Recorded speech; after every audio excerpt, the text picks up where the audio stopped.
myself, but it's cool. We gonna go ahead. We gonna do this. Without further ado, he's here about that artist. I'm talking about the one, the only Lawrence Law is in the building. What's Yes, up? yes. In the All right, place can to you hear be. me?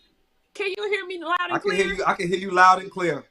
That's cool. Cause guess what? I can barely hear myself, but that's cool. That's cool. How you been? I am blessed, highly favored, and kicking a lot of ass. That's all I can really say about that. But That's I'm good to go. How are that's. you? How are you? I'm good. I have Good. my moments. I have my days, but I am good because God wakes me up and I have to keep pushing myself. I have to keep That part. going. Amen. I have to keep I can't sit back. I think I told you my mom passed away last month. So we buried her Oh about wow. 3.5 weeks ago. So I keep going and I haven't had to really process it, but I keep going. That's all that matters. As long as Mhm. I keep going and I'm stay busy every day. Every time I'm looking up, I'm doing something, I'm working, I'm doing shows. That keeps me going. So, but you know what? At the end of the day, she's around me spirit wise, guardian angel. Amen. So what more can I ask for? So Amen. I'm just glad you're here and welcome to Old School Tuesday. Turn up. I'm excited. I've been waiting on this for so long since me and you became familiar with each other, mostly through the Yes. realms of Club Quarantine and a couple of other people that we had Right. in common in our circle and everything. So I'm really, really excited. It's awesome to be on the show and to be talking to you. So, Well, yes, thank you for being here. Well, let me ask you, when you during quarantine, did you ever sit back and really think about who or what really gave you that drive to where you made sure your dreams became a success to where you are right now? well, the answer is right here on my hat, where I'm from.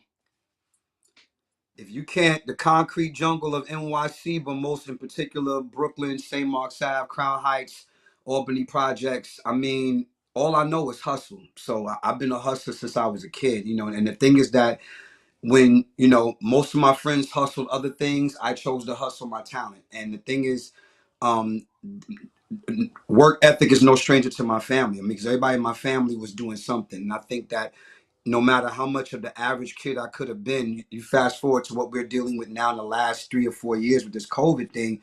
For me, you have a moment because we're all human. So you're sad. Oh, wow. Wow. Wow. That's crazy. Wow. I'm sorry. I just got thrown off. But wow. You really dug deep in the archives for these photos. Wow.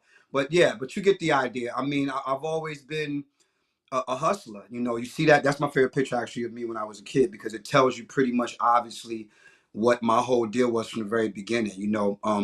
I'm built for sports, but music is my life and it's my love. So when COVID came about and kind of shocked the world, I had a moment. I'm like, damn, what the hell I'm gonna do? The gig's getting canceled. You know what, Law? Mhm, You can still do session work because you have your computer set up. mhm, You got your iRig for your guitars and your microphone, your USB mics. You mhm. can still do sessions. You can still do different things. You know what, Law? Start that podcast because the fans have been asking for so long that you should. They always been saying you should do a radio show because of your knowledge of music. We love the way you tell stories. So all that came into mix during when the pandemic started. So I just said, you know what? It's time to get busy. And plus, to add on to that, I was quarantined before quarantine was quarantine because if I'm not in the studio, if I'm not if I'm not in the gym, if I'm not going to see my kids or my grandkids, anything that has anything to do with recreational activities, I am home. I am home with my feet up. I'm playing video games. I'm writing songs. I'm catching up on rest. And I'm just taking it in day by day. So, like I said, when quarantine happened, I was kind of like, it's going to be weird, but I'm right at home. So, All right. What are some?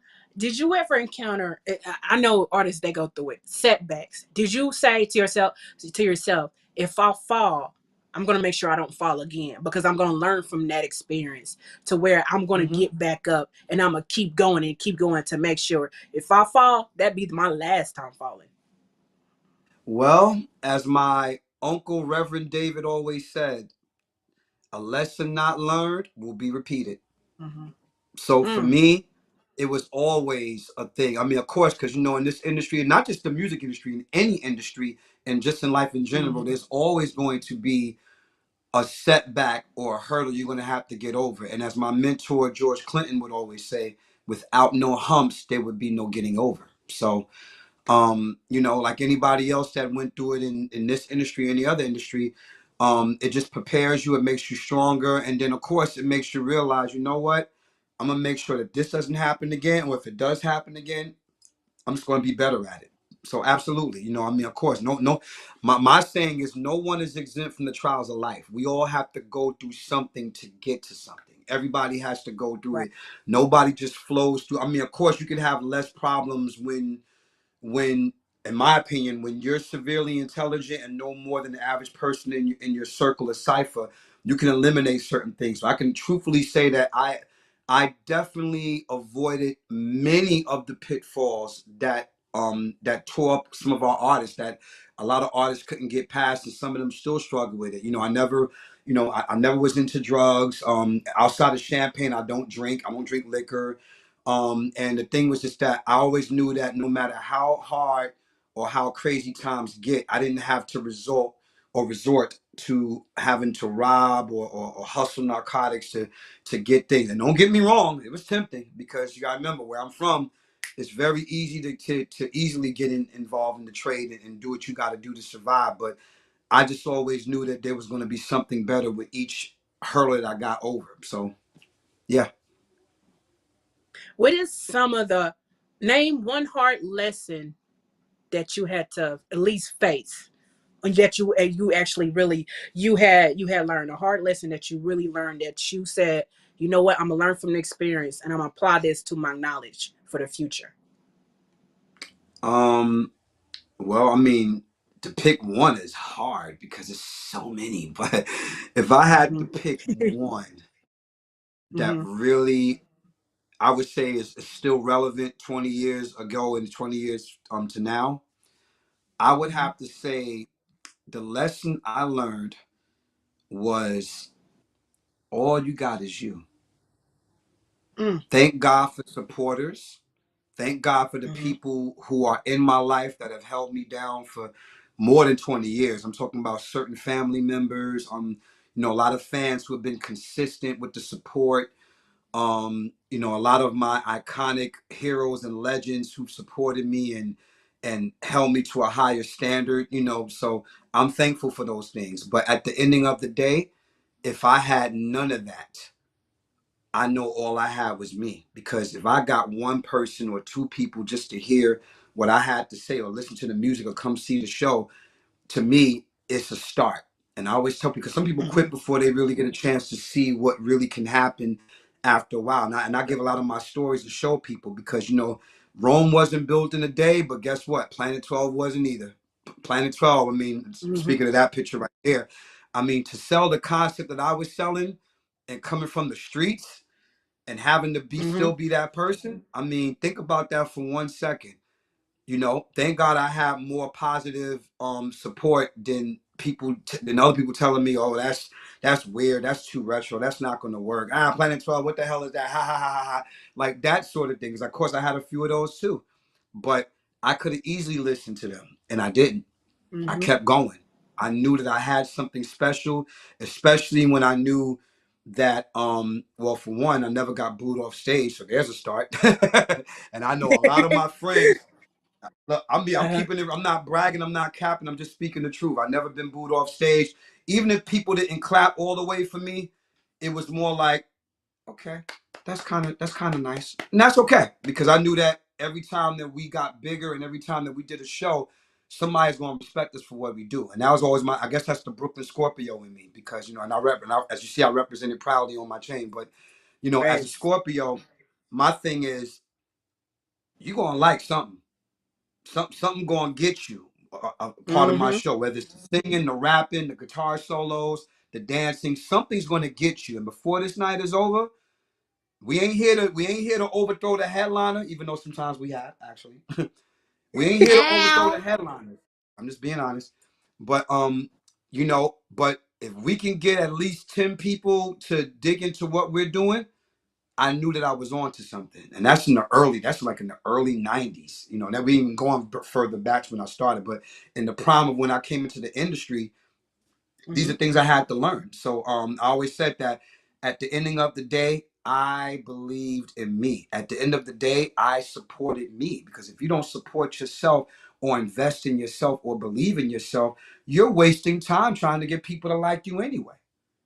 You know what I Hmm. mean? I still got a lot of friends. I'm not going to say their names. I still have a lot of friends who I came up with in the industry that, oh, I love that picture. I came with a lot of friends in the industry that still struggle with confidence. As a matter of fact, not even struggle with confidence. I have one of my very good mentors, who was in my aunt's band with me, by the name of Martinez Little, one of the baddest singers on the planet. He was a music director for High Five on their early tour. Shout out to High Five, shout out to Treston, shout out to the peeps. The crazy thing is that Martinez just confessed to me live on Facebook recently. He said, "Hey, little bro, you probably gonna hate me for this." I said, "I can never hate you, Martinez. Hello, we've been close for over 30 something years, man. You know." He said, "Well, I gotta keep it real with you. When you first started promoting on Facebook and talking your shit and doing all this other stuff, I'm not gonna lie. I looked at him, I looked at you like, okay, he's just really bragging over the top." He said, "But then I realized when you said something one day about self promotion." And he said that he had realized at that time that a lot of the guys, because he's a bit older than me, a lot of the guys in his age caliber who I looked up to, a lot of them are not tech savvy, they're not computer savvy, they think it's still the old school way of doing stuff and trying to do it that way. I mean, that way still works too, depending on where you are. But the thing was that he admitted to me. He said, "Lord, I'm not gonna lie to you. I was looking at you like I've known you since you were a teenager." And speaking of which, that's one of my favorite pictures too. That's me when I'm fresh out of college. So the thing is that it's so crazy because he admitted that to me. It takes a lot of courage to admit when you look at something or someone wrong and you realize you have to apply it for yourself. He said because he realized in there when he started promoting himself and promoting his brand and what he's doing, he was like, "Yo, Lord got a point, man." And it wasn't about me being right, even if most times I am, and I'm not always right, but I'm just saying more so I know what I know because it worked for me. I wouldn't be here if it wasn't for social media. My career would Hmm. not be where it is right now because I'm part of the Right. old model. I'm still part of the old school model where you had to shop your demos around, do your showcases, stuff like that. But because I'm a computer baby, I'm an 80s baby, so I'm right at home. All the technology that would upgrade every other 2 or 3 years. Me and my mother. My Uh-huh. mother's a computer. My mother's a former computer teacher. We was on it. No matter what the new thing was, I'm like, okay, how do we work this? Okay, let me find that out. And thank God for it because a lot of people, even my age, don't know how to work a computer. They're not tech savvy. They don't know how to do this. One A&R, and I'm gonna let you have it, but one A&R actually told me, this is funny. No, matter of fact, it wasn't an A&R. It was an Uber driver. You're gonna laugh. An Uber driver, one of these guys was interested. He's like, "Yeah, so I see your guitar. You in the industry?" He's like, "Yeah." So when you in the industry, say, "No, I'm not supposed to me. I don't fuck with computers." Hmm? You're in the music industry and you don't mess with computers?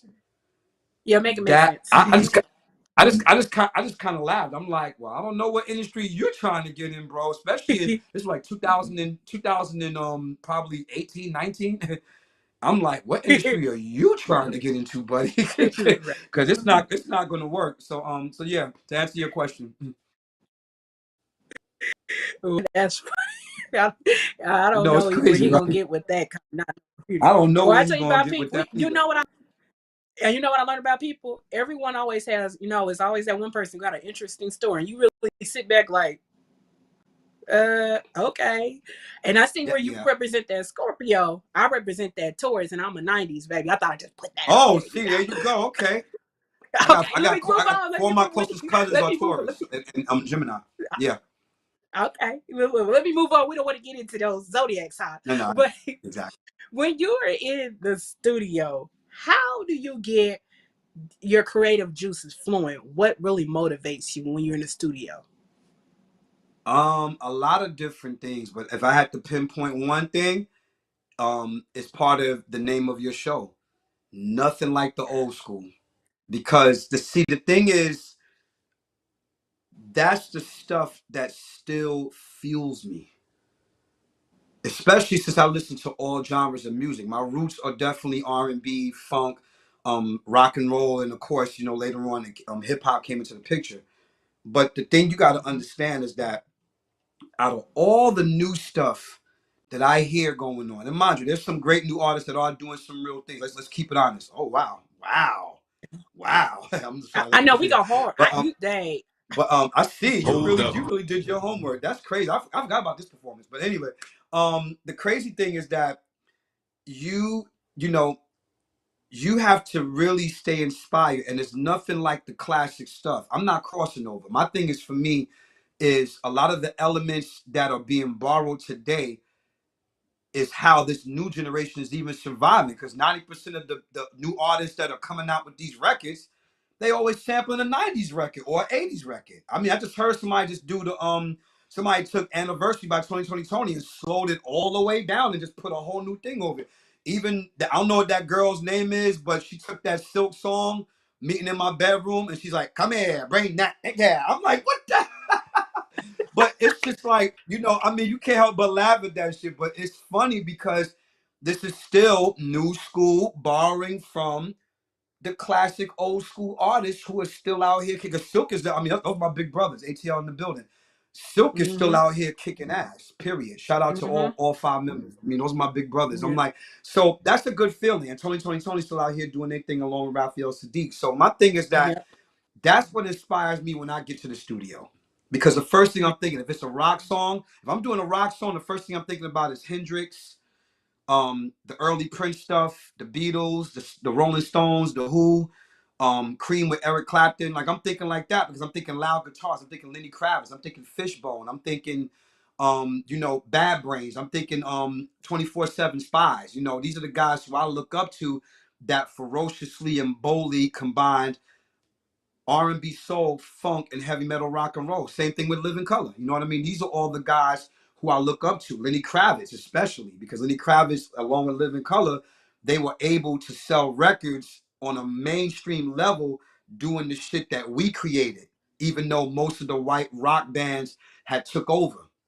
So that's just to give you an example. So of course, if I'm doing a funk song, I'm pulling out Cameo, Osley Brothers, the Ohio Players, the Gap Band, the Time. I'm pulling out all my heroes. I'm pulling out that funk, that Earth, Wind, and Fire, that Sly and the Family Stone, that Parliament Funkadelic, the Meters. I'm pulling out the shit that matters when I go to record that genre. And then hip hop is pretty much the same thing. I'm thinking Cool G Rack. I'm thinking Big Daddy Kane. I'm thinking Wu Tang. I'm thinking Helter Skelter. I'm thinking Boot Camp Click. I'm thinking Eminem. I'm thinking Redman. I'm thinking Rakim. I'm thinking LL Cool J. So that's just to kind of sum up what my mindset when I go into the studio to record any type of song. That could be house music. That can be jazz. I'm always thinking about my heroes and my idols, and not to copy them, but more so thinking, okay, how could I approach this bass line? You know what? Let me do some Jaco Pastorius type stuff on this record, and I would do some of what his style is. You know what I mean? So it could be a variation of things. All right. Since you said funk, I know you were the lead singer of George Clinton's the 420 Funk Mob. Yes, absolutely. How? What? I mean, what is that for you being a kid from Brooklyn, and here you Yeah. are being in the lead singer in a legendary George Clinton, that group. What is that? I mean, what did that mean? What was that feeling for you? Um, a dream come true. I mean, because I told my mother at 12 years old that I was going to join Parliament Funkadelic. So here I am. This is 1983, 84. George Mm-hmm. Clinton is, of course, these are not the Parliament peak years like it was in the 70s. This is now him Right. part of the Right. new generation, which George has always Mm-hmm. been ahead of the cutting edge anyway. George has always been a True. forward thinker. That's the reason Mm-hmm. why, in a lot of ways, he may not have the record sales of the later years to prove it, but this is the reason why we're still talking about George Clinton at 80 something, 81 years old, because George, and he got his Mm-hmm. grandkids up there now. They all of them are beasts. I love all of them. So he got the grandkids up there with the new generation of P Funk. So the crazy part is Mm-hmm. that I told my mother when I finally started getting into Parliament Funkadelic, I told my mother, I said, I'm gonna meet George Clinton one day. Because he's the only, Mm-hmm. besides Prince and Stevie Wonder, he is the only person that I knew that would understand the musical chaos going on in my mind. Because you gotta remember, I was a very different kid. Think about it. One Mm-hmm. minute I'm into New Edition, next minute I'm vibing out on Jimi Hendrix. Next minute, I'm listening to Crystal Waters and CC Peniston. Next thing you know, I'm listening to Yanni and classical music and new age electronic music. Yes. So think about that. Think about that at one point. I was a very different kid than most of my friends because I'm a real hip hop pursuer. I made my money breakdancing in the street. So keep that in mind. I'm winning rap competitions. I'm winning dance competitions, and I'm singing in church. I'm singing lead in church. Mm-hmm. So think about my world at that point before I turned 12 years old. And George Clinton, who is the master of putting things in one pot and mixing it all together. So I knew, even at Mm-hmm. 11, 10 years old, I said, Mom, I don't know when it's going to happen, but I got to meet that man one day. I want to become a part of the P-Funk Army. And once my uncle Mm-hmm. gave me the album Mothership Connection with Make My Funk the P-Funk and We Want the Funk and all that stuff that everybody knows, I went home the very next day and created Mm-hmm. Planet 12. So that goes to Wow. show you how much of an influence George Clinton and Parliament Funkadelic had on me from that time. So fast forward, what, 15 something years later, 20 something years later, Mm-hmm. and it happened. And here we are in 2022. And I'm proud to say that Mm-hmm. for the last 20 years, I'm a proud member of the P Funk dynasty on all cylinders. So it's a great Right. feeling. Yes. Don't you, is it me, or if you really believe in yourself and you speak things into existence, it doesn't matter. Yeah, you might wait years, but that dream that you always wanted, it will come to you. Because same thing, it happened to me when I got to be in Atlanta. For I always Hmm. wanted to do, my dream was to be on the red carpet doing interviewing entertainers. But of course, as you see this show, I'm allowed to talk to you got artists more for, way over what you're going to be on the red carpet. But I got to, Hmm. for a dream that I always wanted to do. Anybody who knows me know I wanted that dream. And when I went down to Atlanta, and Top Boy can tell you, and it got there, and my dream was achieved. Not only was it achieved, it was achieved on the day of my birthday. It took some years, but I spoke it to existence after all those years, and God allowed it to. Well, here's your time for a dream that you always wanted. Here it is. Here it is, right to you. Don't you like? Ain't that crazy? How if you dream something, put in existence, even though you're gonna wait, but it will come. It will happen. That's why I always say, never give up on your dreams. Never kind of give up on your success, because it's gonna happen. It's everything is gonna happen. Well, it's it's Might it's not happen when it's you want to. biblical. Yes. Yes. It's biblical. I Yes. mean, Most definitely. this is my thing. I'm just so we clear before I get into any type of Bible quotes.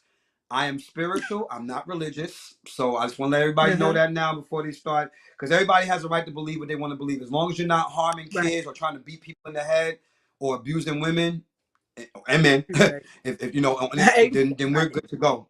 I said I had to add that one in there too. Shout out Johnny Depp. Anyway, so the thing is that Yeah. I've always said people, in the Bible, it says faith without works is dead. Uh-huh. That means you have to have a work ethic. God can bless you or whatever, but He's watching your every move. And the thing is that you can pray all day to the cows come home. You can hallelujah, run down the aisle, do it with people of our caliber, do it that go to church. But if you're not hustling, if you're not putting in the work, if you're Mm-hmm. not going to those auditions, if you're not making phone calls, if you're not researching on a daily basis about your craft and what you choose to do, it is a lost cause. It's not going to happen Mm-hmm. because, to be honest with you, nothing happens overnight. And if it does happen Right overnight, there. run from it Mm-hmm. immediately. Do not pass go. Do not collect $200. Get directly the fuck out of there. That's not going to happen. I promise you, anybody. If you think about people who want, that's why I'm not going to lie to you. See, the industry has a way of making people that were my age back then, let's say, like between the ages of 12 years old. No, I'll say 13. 13, you have a little bit more concept of what you're doing. Between the ages of Mm-hmm. 13 and 25, this industry will make you feel like if you don't do it this way, you're never going to be successful. If you don't do this, you're not going to be successful. If you don't have a Mm-hmm. song like that person, you won't be successful. And the crazy thing is that if you notice any of the artists from our era, and they always, Mm-hmm. and I ain't gonna lie, when I was a kid, I used to always wonder, they'd be like, oh, they done fell off. Remember that back in the day? They fell off. Yeah. Little did Yeah. I, but little did I know, because I used to use that word a lot too. And then when I started doing more knowledge about this industry and what it does psychologically to the artist, mentally, spiritually, and emotionally, and sometimes it leads to the physical. When I learned about that, I totally changed my, and I was, and mind you, I was young. I was about 18 when I started realizing, and my legendary grandfather, rest in peace, because he was the first person that started schooling me on the thing. Because I thought my grandfather was rich. I mean, when you have a gold and a platinum record for Do It Till You're Satisfied by BT Express, and you were one of the guys behind the success of that record. Me and my brother thought our grandfather was rich because we would go to California. We saw the plaques on his wall and stuff. So we like, oh wow, we can't wait to get in the industry. And one day he began to school us in a lot of different things that we had no clue about. And little did I know, as I'm making my own way through the industry, I'm learning that some of my friends who went on to become famous, they went on, they had the same problems. And here I was telling a lot of my friends, I'm not signing that contract. They looked at me like I was crazy. Oh, you don't want to be Mm-hmm. successful. It's gonna take you forever to get into the game. I'm like, and at the time I was like, I didn't give a shit because I said, if this is what getting into the game is all about for me, then I'm not gonna do it. There's no way in hell I'll put my blood, sweat, and tears into my product for somebody to take over, own it, and not give me anything. And Mm-hmm. a lot of the hit records we hear today were made on those blood, sweat, and tears. A lot of the artists that we know and love and that we worship and we respect, they're still not seeing a dime off of a lot of their music. Yeah. They should be Yep. millionaires by now. One would think that, but when you Yeah. learn as much But as let I me ask did, you. Mm-hmm. sorry, go ahead. But let me ask you. Speaking of records, why is it important? Then I just want to get your point of view about this. And why is Uh-huh. it important for artists to own their own masters? Well, if you don't own your masters will own you. That's right. And I mean that's just to put a small din of salt on that one, because the thing is just that you don't never want to be, who wants to be in a position again, especially Mm-hmm. someone like me. This is how I knew I was a threat. I was a threat. I mean, that, and this picture kind of helps anchor what I'm saying. All the people you see in this picture, that everybody who's watching right now, I met Mm-hmm. my idols and worked with my heroes through my own merit. No management, no record label, no publicist. So run with that theory for 1 second. People always ask me all the time, how did you get to work with these people? How? Because again, the industry has a way of making you feel like if you're not a part of this over here, you'll never That's meet these right. people. That's You're right. never going to do that. If you're too different, you're not accepted. That's And you right. see that clear picture with me. That picture of me and Clive Davis, that was at the Long Island Music Hall of Fame when me and my Crown Heights mentor, so to speak, people from Crown Heights, Brooklyn, we had the most amazing 15, 20-minute conversation. I've been wanting to meet Clive Davis since I was about 12 years old, and reading his name on the back of damn near every album I had with somebody shouting him out. Mm-hmm. So this is why I say to you, it's so important, because what if I would have signed that record deal that a few record labels offered me? Now, Mm-hmm. mind you, I would have gotten here through the record label, of course. I mean, because when the record Mm-hmm. labels have the money, they provide the stuff. It's very tempting. Think about it. But Major you're a record label, product to the industry. But you're a product. exactly. But we all know I have other artists who have been on the show. I even they have you are basically a product to them. When the record label is done Yeah, with you, what happens? They put you back on the shelf. And guess what they happened? put you They go back to on the the next shelf, and artist. then you'll be sitting there, Because look at and you'll the be sitting artists there waiting. look at the artists you came out with. Mind you, I'm a 90s baby. Look at the artists who came out during my time. Now they're considering you in the industry you're kind of really old school at this point. But it's like if you look at it now, some of you are saying, dang, what happened to that artist who was out when I was a kid growing? Look at to this artist, look at to that. Oh, that's right. They didn't do what they were supposed to do to where that would help them to where they didn't think longevity, the word longevity. They just they didn't people don't think longevity. They just too Can busy. I tell? Can Oh, I we tell get the you dollars why? now. Why? Can I tell you why? Why? Because two things. There's a young man that we all know today as Sean Carter, aka Yep. JayZ. Yep. Me and Yep. my older brother, Casino Chip, grew up with him, Source Money, Memphis Bleak, the whole Rockefeller. We was there before any of that shit started. When I tell you, when people always ask me what was Jay like, because I was around him a few times, like not more than my brother, of course. My brother, they used to run together. Him and Ty, they used to run together. JayZ was always thinking what you see him doing now. He always saw Mm. himself beyond just doing that. And mind you, JayZ was turned down 14 times by every record label. Big Daddy Kane took JayZ to every record label he knew, and they all said no. We just don't see it. A lot of times, what happens is because, especially in R&B and hip hop, we are the only genres of music that disrespect our legends. We tell Mm. our legends, "Oh, they're too old. Your time is up. You're not hot Mm-hmm. like you used to be." But meanwhile, in country music and rock and roll, Reba McEntire is revered. Garth Brooks Dolly is Parton. revered. All the new, all that, especially Dolly Parton, all the new country artists. That's why, if you think about it, you're gonna laugh. Is it me, or doesn't it seem like CMT and all the country music awards, they always come out like every other 6 months? Be like, didn't it just have an award show last week? I'm gonna tell you why. Because in country music, which I love, by the way, I'm a huge country music fan. It's Me because too. they not only support their own, but they support and uphold the legends. Rock and roll, same thing.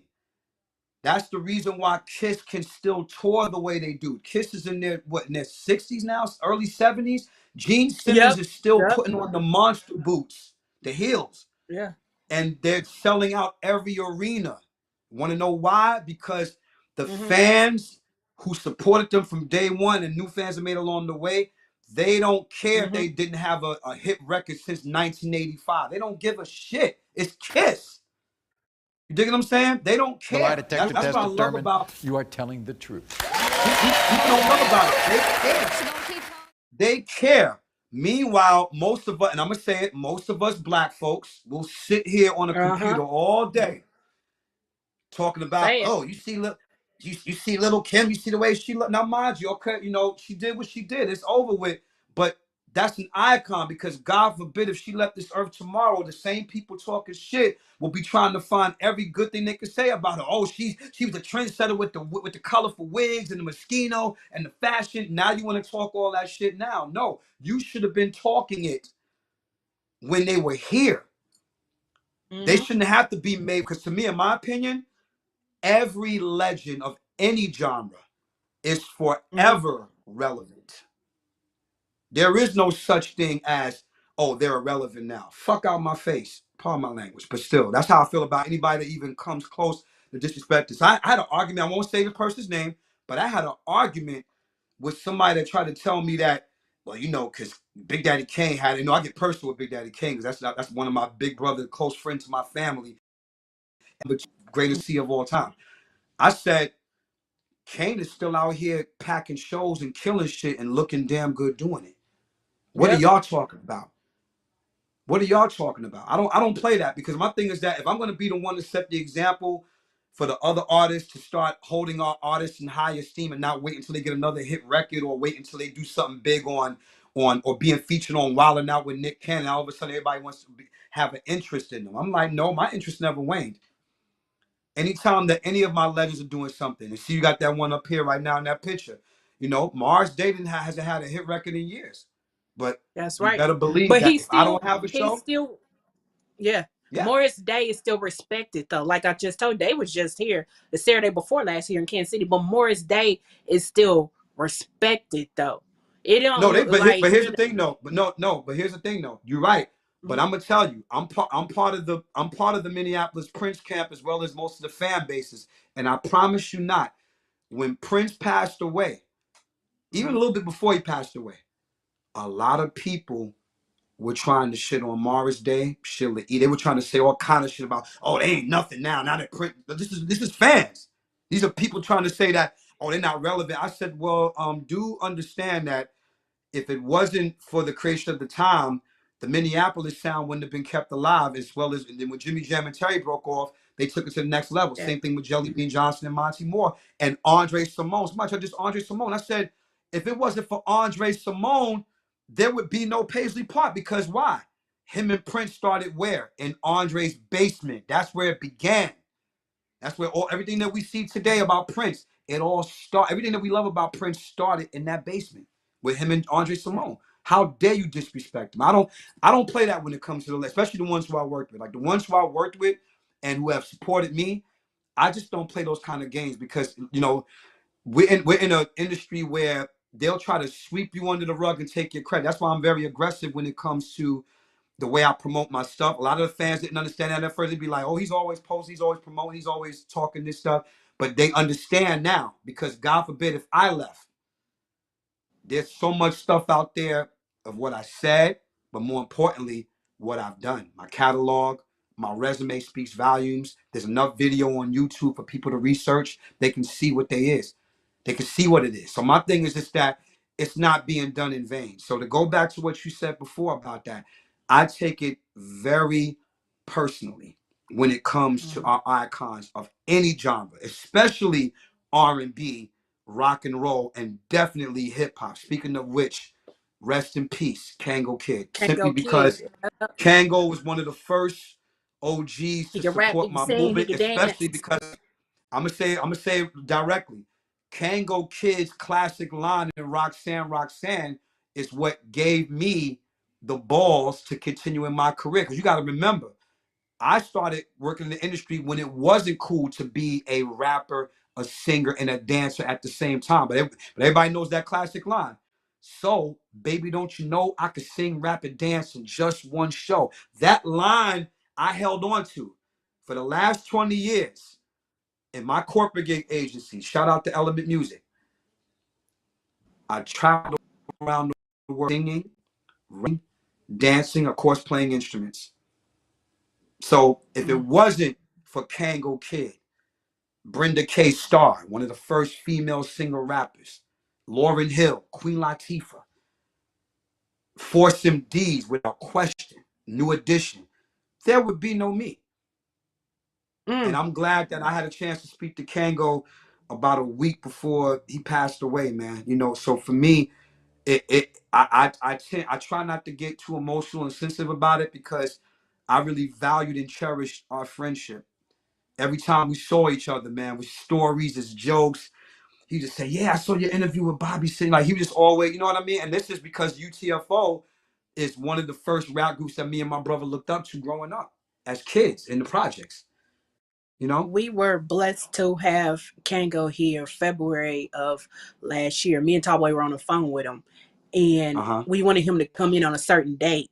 And we were blessed to have him right after the Chubb Rock interview, and Chubb Rock blessed the interview. So it's still here on my YouTube channel, over 2,000 views. But my thing, I ain't worried about that. My thing is, I had a legend, Kango Kid, on my That show. part. That's enough You well did it. said for You did me. it. You And did then it. if you Exactly. go back and look at that interview, he smiled. He like Pricilla, like there you go. And that's I probably was the last. I probably was the last one to have to sit down interview with him. And then he went off to do more. He talked about the Fairy Tale Lover, and then everything happened. And before I looked up, someone had to tell me he passed. I was in tears because I was like, but at least I had that moment with him, Yeah. and it will be is now something everybody has went back to watch. Like I said, it's over 2,000 views. I'm like, hey, I'm glad I had that moment to meet him and talk to him, and he gave me his time, and that's what it's all about. Yeah. Artists who That's give that's you the time. that's the important And thing because you don't want right, to be the. it, I hate being the person that has to wait or a mm-hmm. person that has to be. You know, I wish I could have. Or damn, Yep, we were yep, supposed to do this. We were supposed, and see, I right, so for me personally, I hate it, especially if there's a past where something was disrupted and people didn't reach out or people didn't try to find out what was up. Because it's easy to show that love and support when something is wrong with our legends or something's happening. But what yeah, about while they're still here? That's why even that when part. I do my shows, and my shows are critically acclaimed. The last 4 shows we done were Mm-hmm. sold out. I tell fans all the time when Stephanie Mills comes to your town, go see her. Yes, I did. Al Green comes to your town, go see because y'all already know. If I'm not doing shows myself, where do you see me at? You see my pictures. I'll be at the shows. Hard body. Look, Yeah, you see when New Edition made that announcement. I didn't go to just one. I broke my own New Edition record because the last time I went to that multiple shows during the New Edition tour was the Home Again tour. I went to 4 shows in that. I went to 5 shows for the culture tour. Not just because those are my big brothers. Shout out to Ralph, Biv, and Ronnie. Not just because of that. It's because that's how much I hold my idols in high esteem. And I had an opportunity. They was like, yo, come on. Come on. I stayed an extra day in North Carolina just to see the second show that they did out there. Because again, I'm about my legends. I'm about my icons. They are the reason why I'm winning out here. They're the reasons why I'm able to walk through certain doors and why I have that respect. And this grand picture right here that you just put up, Larry Dunn of Earth, Wind, and Fire, who just had a birthday. The great, my rhythm guitar idol, Ray Parker Jr., Howard Johnson, one of the sickest singers in R&B pop music, and my mentor, the great Leon Silvers, the godfather of contemporary R&B that taught L.A. Reid, Babyface, Teddy Riley, and Jimmy Jam and Terry what they know. So my Yep. thing is that I'm proud to say on my resume that I worked with these guys, and I got a chance to sit with them. I hang with them. I get to ask questions that other people won't normally ask. To me, that's value. You know what I mean? That there's value and so much worth in that, because God forbid if any one of them left tomorrow, I would be sad, I'd be hurt, I'd be crying my eyes out. But at least people can pinpoint and be like, man, you know what? Law been showing them love forever. Like Law was committed. He didn't wait till no hit record came out or till they got a resurgence. Some artists don't usually get a resurgence. Let's keep it honest. Mm-hmm. Some artists don't Yeah. get a resurgence. Some people just actually stick to what they do some shows, make Mm-hmm. their money, and go Mm-hmm. home, which is great too. That's great. That's a That's great right. thing too. But my thing is, what I'm saying is that I just noticed when it comes to our people, yes, our people, we have this Mm-hmm. tendency to want to jump the bandwagon when we see a legend or an icon getting their flowers all of a sudden, or when people finally recognizing how dope my big sis Layla Hathaway is. I said Layla Hathaway's been dope since '90. Where y'all been at? She's like, oh, she getting all the Grammy Award? I said, yeah. You know how long that took? She's been in this game for over 20 something years. You dig what I'm Right. saying? Success don't And happen overnight. it don't happen overnight. Now she could have quit. She could have just been like, you know what? I'll just succumb and just do an album of my father's and maybe they'll respect me. She didn't. If you notice, Mm-hmm. she waited so late. I mean, she was doing it off and on in between the years. She didn't have a problem with doing her father's stuff, but I understood it, because when you come into the game and you're royalty, that's the first thing the industry wants to do. She sound like a father. And what, that's what they do. Listen, Exactly. that's what people do. If you're the daughter Yes, or they the do. niece or the nephew of, I know because I'm the grandson of Sam Taylor. Trust me, in the Are blues you the world, cousin? yeah, you gotta remember, it's crazy because my grandfather, this is the blues soul world. This is where me and Selena Johnson have a lot in Right. common, because her father and Yeah, my Sly grandfather, Johnson. they all taught the same circuit. That's that blues circuit. Mm-hmm. Me and her Hold had a up. couple of Yep. conversations about that. So the thing is that it's so crazy, because imagine if Selena would have gave up or didn't choose a different, because she started with her father. She did records with her father and Yeah. everything. And she And was a her beast uncle. even back, her uncle too. Yeah, exactly. Mhm. So my thing is Yep. that we have to continue to hold that standard for any of our legends, because if we don't do it, and then all of a sudden we turn around and we get mad when you see like one person like, what these white people doing at this Jodeci concert? I'm like, oh, you do realize that Jodeci crossed over to pop music, right? You do realize that there are white Ow. people that actually know who Jodeci and Boyz II Men and all these people are, right? So my thing is that I be looking at people like they crazy sometimes. I'm like, it's so interesting because Boyz II Men put out 2 albums in the last 2 years, and y'all didn't go out and buy it. But yet we get No problem. mad Woo. when yeah, I'm just being honest. I'm just being honest. And I'm not saying every album was dope. I'm just making a point though. Because even if the album wasn't that good, my thing is, okay, it could have been better, but let's show some love anyway. Because you know what? If we can show them love at capacity, it'll enable them to probably get a bigger budget to want to do other stuff. You know what I'm saying? To want to do bigger and better stuff, or revert back to some of their more classic sounding material. But nope, all we do is sit there on social media and complain about what we ain't got, and the white man done took all it, man. That's bullshit.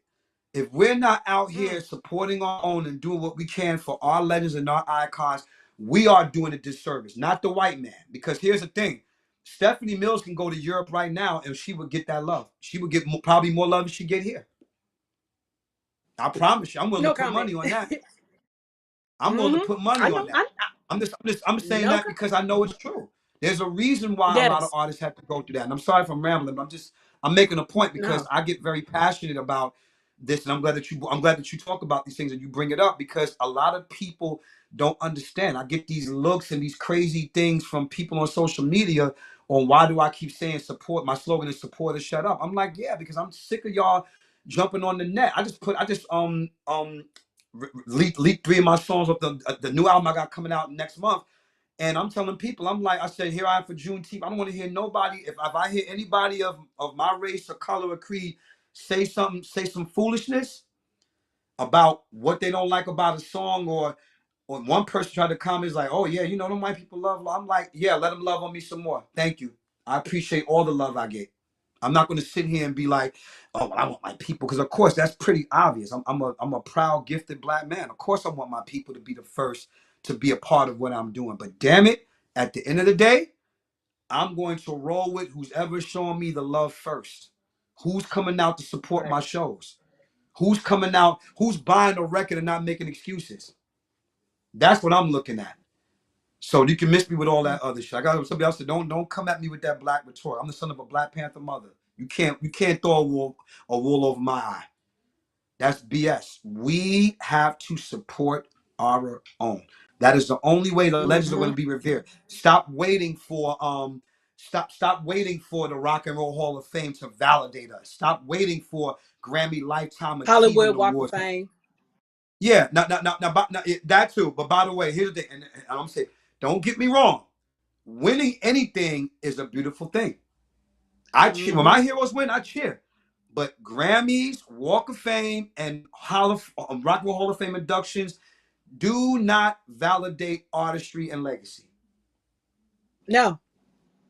It doesn't. No, I, they I, don't. I hate to tell people that. People like, I want to. I said Grammy. I said, you know why it doesn't validate? You know, I'm going to tell you one reason why, and then you can go on from there. But the number one reason why that can prove that it doesn't is because think how many of our amazing artists who all took home Grammys, and guess what? Mm-hmm. Still end up being broke as fuck. Rest in peace, Left Eye. That's right. TLC took home them Grammys and ended up bankrupt. So my thing is, at the end of the day, yeah, it's nice. Again, it feels good to win anything. I'm happy when anybody wins anything.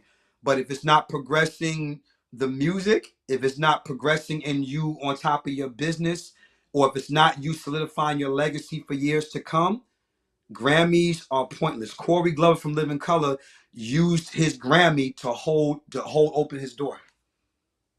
Mm. If that's not a statement by itself, Living Color won like 2 or 3 Grammys, and he just like, yeah. I mean, don't get me wrong, it's nice to win, but this shit ain't validating us now. It ain't. What is it doing for us now? That's true. So, so we got to do it. L- Go ahead. Let me ask you, with all your accomplishments and everything you being that kid from Brooklyn, what does Law want his legacy to be? Um, 3 things: great music, extreme laughter, Mm-hmm. and I never said I was the best, but I'd be damned if I ain't one of them. Mm-hmm. So at the end of the day, I want people to respect the fact that my talent was real, my aura is real, the way that I approach the music is real, and I did it with all sincerity. That's my legacy, if nothing else. Not just because of my work with Amy Winehouse or George Clinton or Lionel Richie or any one of the incredible luminaries who I did have an opportunity to work with, but more so because people understood that I was really serious about this craft, that I was really serious about making sure that our legacy as black artists are being preserved. But then Mm-hmm. when we get past the black artist part, I'm just an all around artist, period. So Mm-hmm. I pray that when that's all said and done, that's what they'll say about me. And yes, I did have a lot to say. Yes, I was very opinionated with certain things without question. No, Yeah. I, fans are listen, loving it. They love it. I know Yeah. I'm watching the comments and they like because you're speaking the truth. See, here's the thing, Law. Yeah, I get these artists on. That's fine. My thing about giving them flowers while they still here, like having you having to have Felton on for function. I had, like I told, the legendary Anita Ward. Someone like Uh-huh. Anita Ward who does not get the recognition that she gets and everything like that. But for you all to come up here and you tell your story, and I ask you just questions, what you really think about what you've gone through in the industry and everything, and you tell your speak your truth. Where are you gonna go until you speak your truth at? You can't go like to the View or the Real or the not Wendy, but or you can't go over to. So I should not say that, but anyway, but you guys come over here and you just speak your truth. That's all. That's all. That's why I care about the artists who I bring on. You come over and you speak your truth. And you let people because hear what you have to say.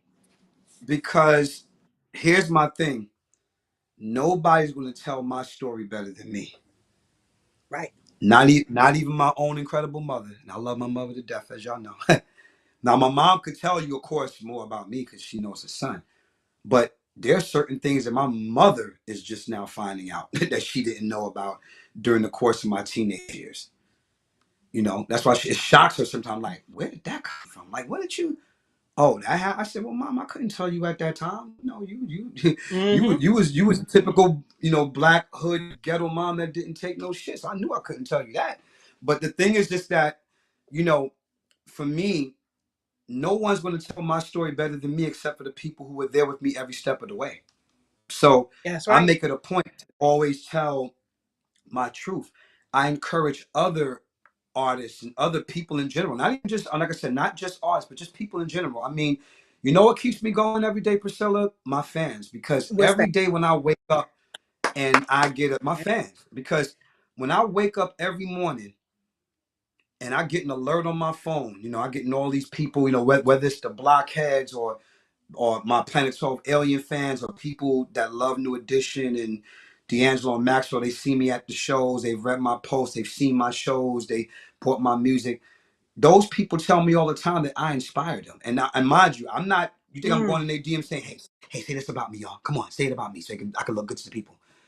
Who, Yeah. that's sucker shit. Who does that? So that's how you know it's real. So the fact that my fans who have been support, a lot of them have been supporting me since MySpace.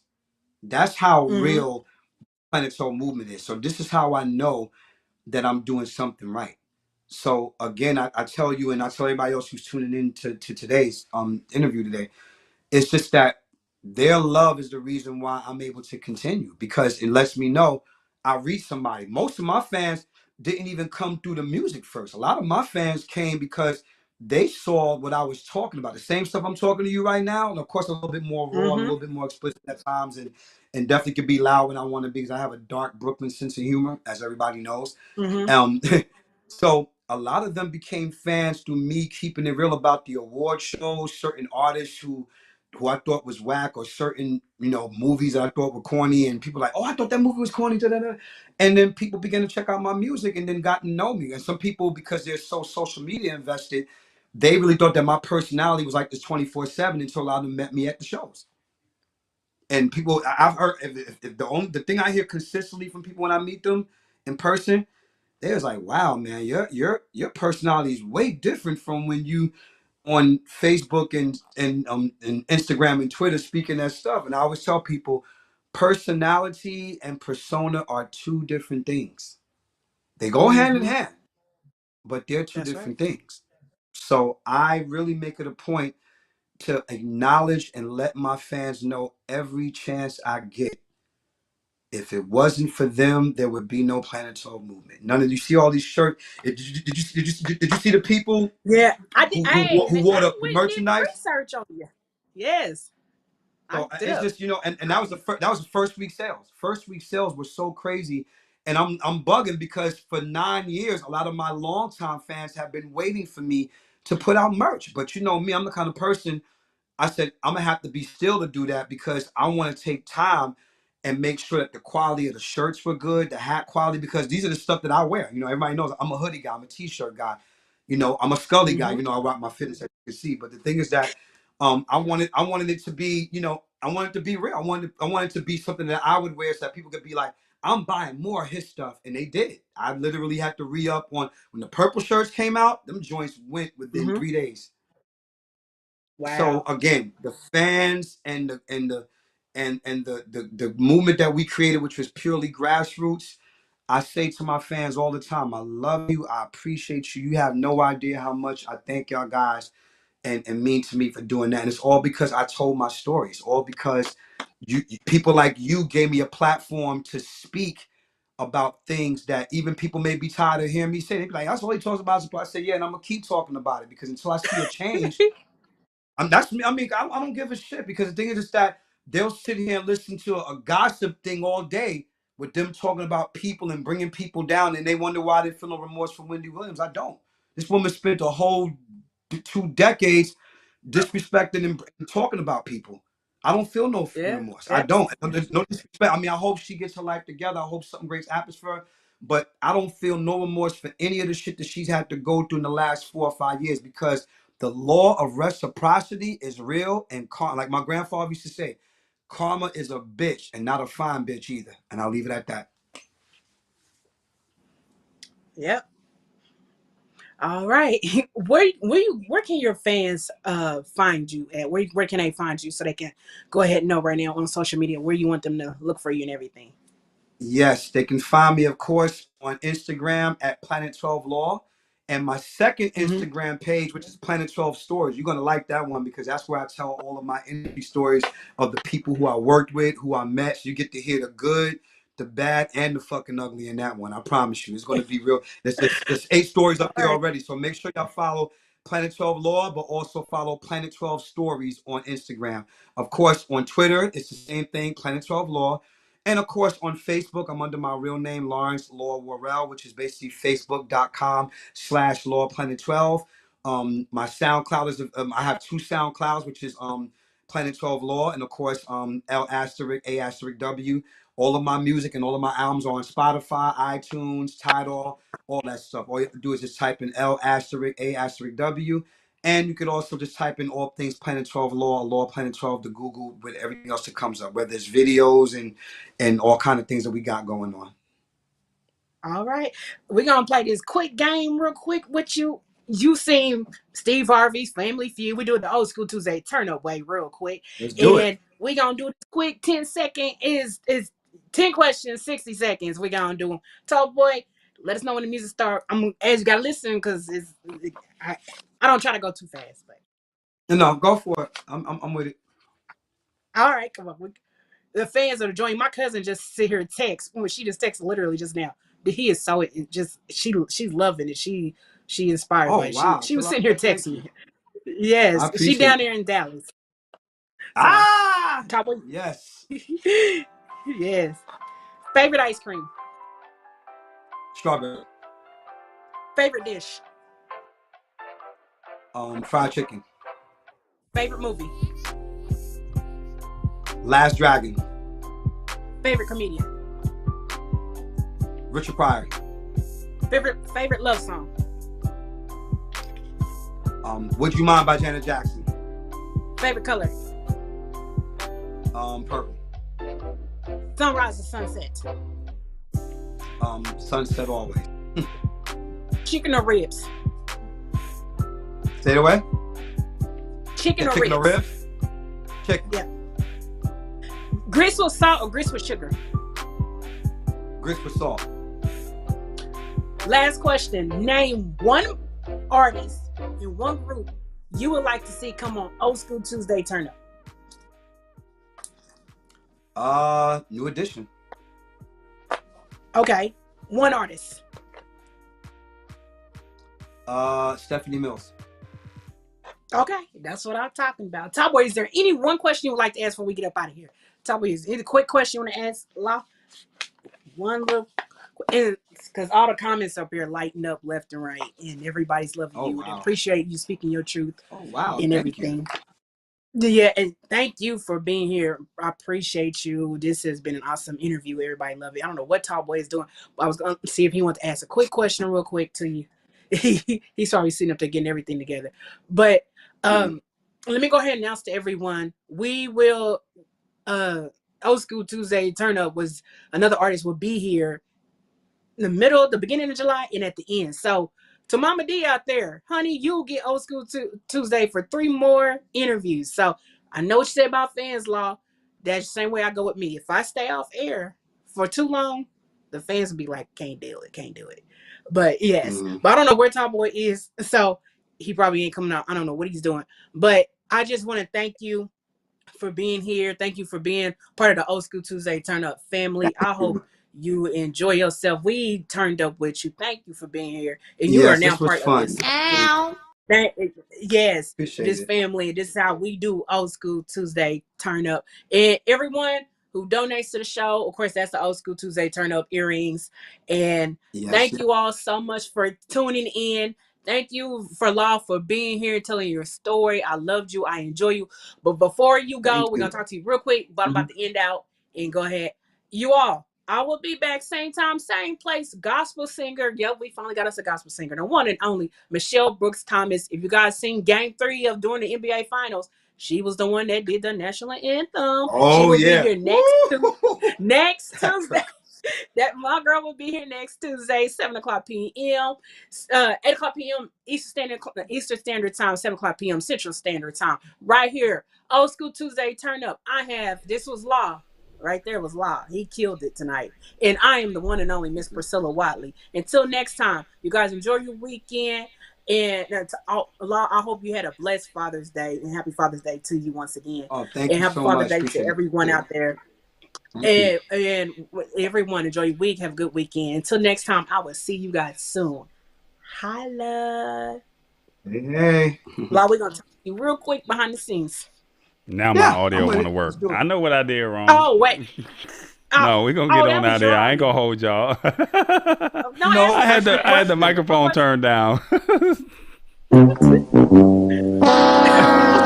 Question though. I mean, you might as well. Real quick, because she didn't already did the rap, but I had the microphone turned all the way down. Lord Jesus, help me. It's been a trying day for you. Yeah, a very trying day. But we started on time, though. We stared on time. Yes, we did. I told you we don't do CP time over here. We don't do that. That's what I told y'all. Hold up. Nigga was ready, man. Hell no. No, we don't. Hey, look, we don't start late now. Look, real question. Your thoughts on technology? I know you spoke on it earlier, but this whole live streaming business of where we are today and what we're doing. What are your thoughts of the live streaming? What are your thoughts of fan base? I know Instagram and Facebook and YouTube and Twitter and TikTok is the thing, but live streaming, what we're doing right now. What are your thoughts on that? Because you already said you're a tech head. It's all encompassing. I've always had the mentality, because remember when there was MySpace and there was no Instagram and none of that other stuff that didn't come till later. I say all the time, whatever works for you in the capacity of what technology holds up in this day and age, use all of it. So fan base, live streaming, I say, look, be a part of all of it, because God forbid if any one of those other things shut down.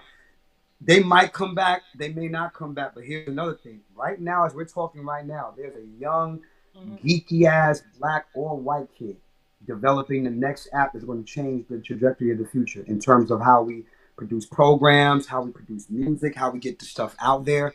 There's a lot of stuff, and I know you know it all too well, man. Like, there's some things developing right now. So that's my feelings about it. I say bring all of it on. Let's look into deeper. Let's not just rely on what we're used to. Keep that in the back pocket, and we have it there because it's standard, but also look into the other new stuff that's happening now, you know? That's what's up. I can't hold you long because I got a hard out, but Pricilla, knock it out real quick. It's Old School Tuesday. What? Turn up. Before we go, real quick, who would you like to see for episode 35? Let's get your opinion real quick. Oh, wow. For episode 35, good question.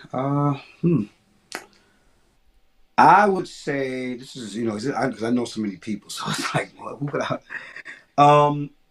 Well, you've seen the production, you've seen the show, you know how we operate. So I mean, that's a given. That's the But difference. see the That's thing the is difference. the artists don't understand what we're doing. Like you said, she didn't pull the baby pictures. She didn't pull the other stuff. So you get what I'm saying? So She pulled, man, you pulled out pictures I forgot about. I was like, they Thank you. got look. See, I'm not one of those artists. Like that's my favorite one.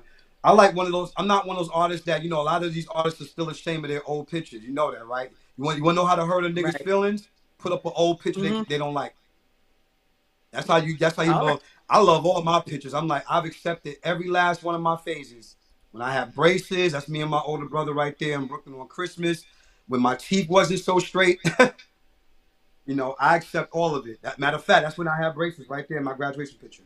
And as you see, I was getting my you see sexy he on wasn't even back then. smiling. You see he wasn't smiling. I gotta go, y'all. I He gotta finna No, go go. no, LBJ right there.